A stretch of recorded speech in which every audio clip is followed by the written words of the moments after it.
আসসালামু আলাইকুম। আপনারা কেমন আছেন? উম্মিদ করছি ভালো থাকবেন। আজকে লাগছে 1 মাস পর রুম থেকে বাইরে বাড়াচ্ছি। বাইরে এখন বসে আছি। এখন এখানে কাম টাম করতে পারি না, পা ভেঙে আছে, আমার পায়ে চোট লেগে গেছিলো। আজকে বাইরে বাড়াচ্ছি। আপনাদেরকে একটাই রিকোয়েস্ট, আমার ভিডিওটা একটু সাবস্ক্রাইব করে দেবেন চ্যানেলটাকে। আপনারা সাপোর্ট করলে আমি আগে বাড়তে পারবো।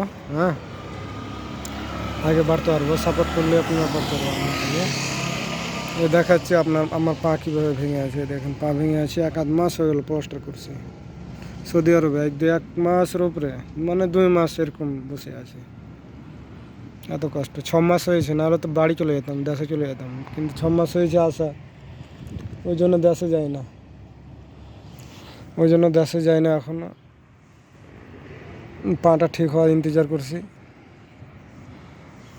আপনারা আমার চ্যানেলটা একটু সাবস্ক্রাইব করে দিবেন, ভিডিওটা একটু শেয়ার করে দিবেন। দেখি পাটা ভালো হলে আপনাদের সামনে ভিডিও বানিয়ে আপনাদের দেখাবো।